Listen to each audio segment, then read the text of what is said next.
comic book people of the world, the fourth issue to The Naked Knight from Class Comics just recently came out. This was written and illustrated by Sonny Victor. I've already done reviews on issues numbers 1 through 3. Check them out when you get a chance. Gonna go with some major spoilers for this issue, so if you have not read it and you plan on reading it, I'm warning you now in advance. To give you a little bit of a background, there had been some kidnappings that have been taking place on Earth. We're introduced to our main protagonist, Dylan, who finds out that he has some very interesting lineage. We find out that his father, who was also from Earth, but was also lost in space, and landed on a planet called Gaia, where he became their ruler and somewhat like their guardian as well. But we find out that he's not quite so peaceful. In fact, he's a very selfish being, where he joins forces with the enemies of this planet, and he plans on using his son, Dylan, so that his powers can be secured. But luckily, though, Dylan is whisked away, until this point when he finally meets back up with him. Luckily, Dylan himself also has his boyfriend with him, Kev. It does appear as though Dylan is going to be killed by his father. Kev offers himself up to Dimitar, which, by the way, that's the name of Dylan's father, but it's all just a big ruse just to try to get him distracted. With the help of the incredibly cute android AB,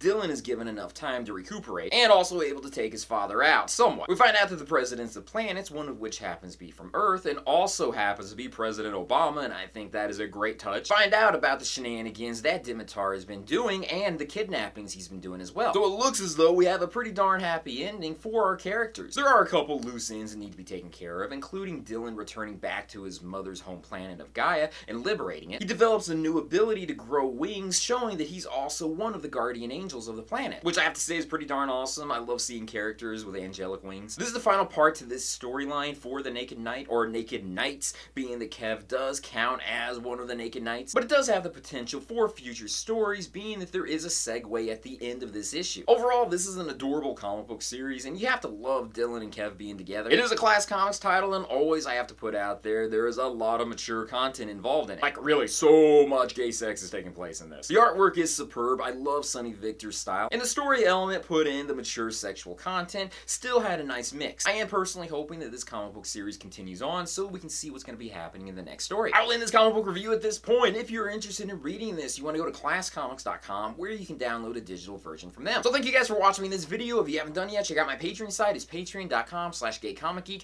You become one of my patrons, you get to see some extra pictures, videos, photo shoots, and things that I only show to patrons. Check it out when you get a chance. I'd really appreciate it. And with that, I'll join you guys in another video very soon. Peace, love, and I'll stand upstairs later. Peace. I'm in love with a hero. The next potential story for the Naked Knight series looks as though the heroes are going to be rescuing a man that has pointy ears and a tail. At first, I thought he looked like an elf, but looking at it more, it seems more like he's like a mouse. Regardless, though, I'm totally on board with that.